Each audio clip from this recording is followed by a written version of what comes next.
Hi, Miss Wilder. I was wondering, can I take a tour? I'd actually like to go dancing. I'd be happy to assist you with that. What time? At midnight. Don't believe in the future. Hey.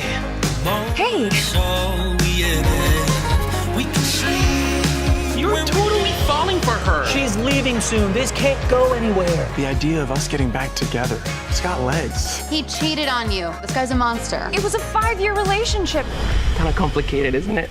I thought this was so cute. I hope that you got to swim in the ocean, like on your time off, and do those things that, the characters were doing. Thank you. We had little time off because I starred in the movie, but I also produced it. And it's the first movie that I produced under my production company. So it was a lot of work. But we definitely, went into the cenotes, which are the sinkholes, which only exist in the Riviera Maya, which are beautiful, during some lunch breaks. Hey, you had absolutely no time off if you produced it. I mean, you were going before, after, and middle of the project. What was it that you really loved about it that you wanted to, do that? Well, we started developing this project in 2018 after I produced and starred in Luis Miguel. I met with Paramount thinking that they were going to, talk to me or pitch me things to act in, but they asked me what I wanted to produce. And I panicked and lied and told them that I had a rom-com in Mexico, a bicultural rom-com in the vein of Notting Hill, because that's one of my favorite rom-coms. And my producing partners in the company almost killed me because I told them I had a script that I was going to send them in a week. And that night after the meeting, my partners and I got together. We were probably till 4 or 5 in the morning, coming up with an idea with a, one pager of a rom-com, which we gave to a close friend of mine who is a writer, but at the time was house sitting, and he was a nanny. And, we gave him a lot of espressos, and he wrote the script in a week. And, we started working with Paramount, ever since, developing it, getting it to the best place possible.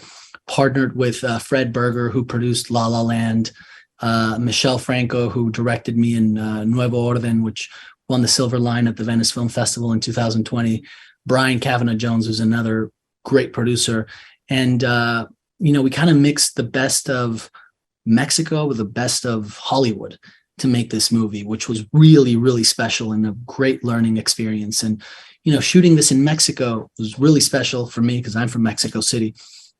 And, I feel like cities play such a big role in rom-coms. They almost play like a character, and you've seen New York many times. You've seen LA, Paris, London, but you've never seen Mexico.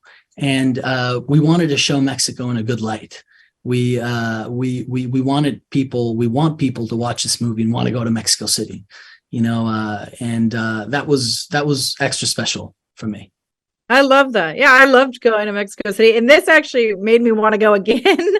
And so I like that he was close with his family, and it was like a big, Latina family, and obviously his father's got some issues there, but I thought there were some really sweet moments about the family.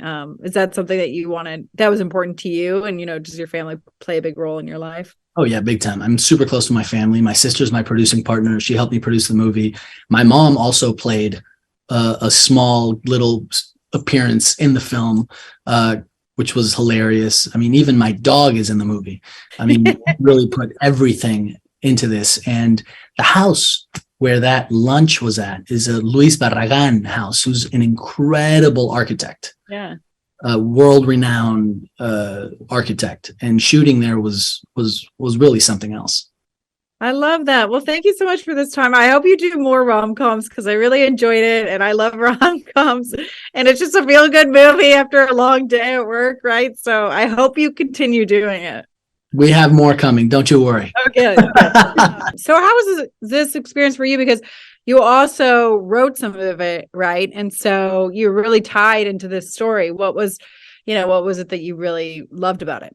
When the script came my way, it was written by Giovanni Porter, a wonderful writer, and then Maria Heneos, who did a second pass. And when my manager called me about the project, Tracy, she said this has all the elements of what you love in a movie. It's got the wish fulfillment of making a film within a film. It's got a love, a forbidden love.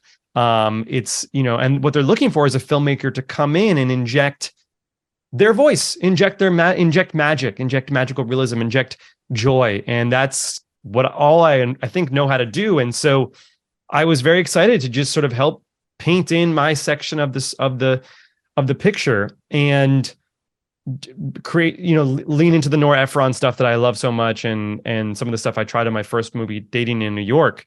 But it was a very easy sell. And meeting Diego Boneta, who's incredible as a producer and as an actor, I was like, oh, I have to make this movie. I believe so much in him and this producing team. I appreciate also that you use Spanish. My mom was from Argentina, so that was her first language. And so kind of what were you guys thinking when I love it how you did it full throttle. They just spoke Spanish when they did. And it's Paramount allowing us the opportunity to do that. And Diego and his producing team being incredibly adamant about that being the case. I mean, that's where his character's from. They wouldn't speak English, if camera wasn't there, it's got to be honest. And then I think it does allow an opportunity it puts you in if you speak English only, it puts you in Sophie's shoes as to this exciting element of falling in love with someone who you've never met before. And I think that's it. I also got a C- in Spanish class when I was younger. So there's a little bit of irony there, but yeah. I didn't do that great either, and I will blame my mother because really. Well, I think that's, by the way, when you're learning, I'm very dyslexic, so language is very, very difficult for me. But when I was shooting the film, I could speak Spanish because I wasn't worried about the words and all that stuff. You just kind of do it, and I think when they got to figure out how to teach language better, but that's a different they do. We need to just live there for a few months. Yeah. So how was it? I think it's so cute that it's a film within a film. So how was doing that? I loved this part of it. Thank you for asking. I took this part so seriously, and a lot of it had to be cut, but I basically created an entire superhero franchise. Yeah. I have the lore. It's called Super Society. There's the hat right there. It's a dream. I've always loved movies that have the film within the film, ranging from, Some Like It Hot all the way to Tropic Thunder, all the way, to film like Celebrity. There's these movies. I just think it's very wish fulfillment. It's very intriguing. People love Hollywood. Argo. They win Oscars. People love these movies, The Artist. So I was excited to create my own little Marvel Cinematic Universe for Monica's character, where she plays Fire-Fina, the keeper of the sacred flame of Kukulkan, and the fun part is also in our movie, she's actually shooting the third of the trilogy. It's not like the first movie. So they're a little bit tired of playing these characters, which I thought was a fun little Easter egg. Yeah. And then it also has a good message because she kind of has to learn how to, stand on her own. And he kind of has to learn how to take his, dreams and act on it and take the risk. So can you kind of talk about those kind of little messages that are within it? Yeah. Hollywood is such a kind of messed up industry. And when Monica had this idea, Monica was like, well, let's look at the character. Is she in a happy relationship? And if she's not, why is she in it? And there's this pressure. Sometimes the power of two actors together is stronger than two actors apart. And I'm not going to say names, but there's certain people, think of iconic pairings who have gotten back together or broken up, and their relevancy. When certain actresses broke up with certain partners in the 90s, their entire careers were derailed because press would only ask about, hey, what happened with someone whose name rhymes with Rad, or something like that. And Monica was very adamant about highlighting that and making that sort of a driving thing for her character, and her character taking her own agency over her life, which I'm very proud of the way that came out of the movie. I wish we could go somewhere we didn't have to hide. Last time we get to set our hearts on fire. What are we doing? Where is she? This was a huge mistake. I'm not on vacation. I'm supposed to be here for work.